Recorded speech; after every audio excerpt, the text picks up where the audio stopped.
So I'm at Food Ingredients here with Luann Williams from Innova Market Insights. Thank you for being here. Yeah, sure. Yeah. So first off, Luann, could you remind us of the number one food and drink trend for 2025, alongside why you see this as the biggest trend for the next year? Sure. So this is all about ingredients, but ingredients have really taken the spotlight. That was our number one trend last year. This year, what we see, it's about ingredients and beyond, that you need to differentiate your ingredients. Consumers say that quality is the most important attribute when they're buying food and beverage products.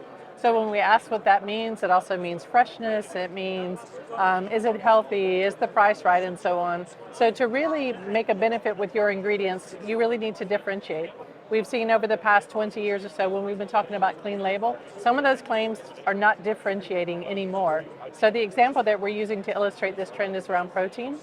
That you can say my product has protein, but lots of products say protein, but what if you can say mine is more absorbable, more digestible, and so on.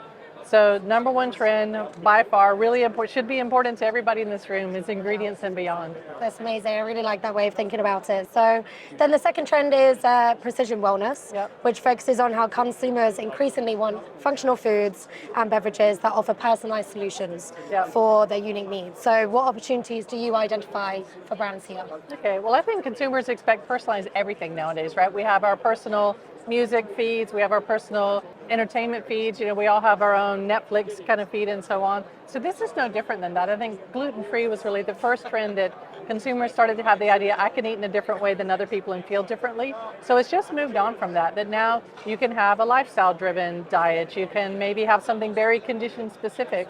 So again, the example that we used to illustrate this was around gender-specific. We see a big increase in products targeted towards women's nutrition.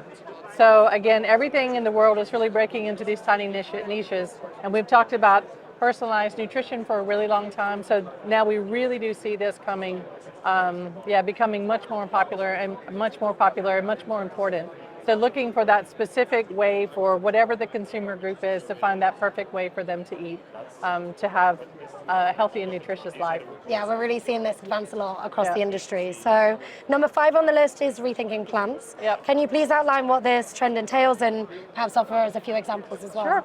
So first of all, I want to say we're at the beginning of plant-based. So for anybody, a lot of people say, oh, it's over and it's going bad, and it's still the beginning. So we're still trying to figure out what do we need to do to make plants really appealing to consumers. We know that a lot of it was around meat alternatives and dairy alternatives. We now need to move past that because consumers still see artificial ingredients as a real barrier. It was the number 5 barrier last year. It's the number 3 barrier this year to eating some plant-based products. But we are seeing this kind of ecosystem of very clean label ingredients forming around plant-based. And we're going to eat plants in a very different way going forward, for sure. Yeah, and obviously taking all of this, overall, what is the one key message you would like to share with food and beverage innovators and executives for the year ahead? Well, it's all about the consumer, right? So just make sure that you have a consumer-led approach.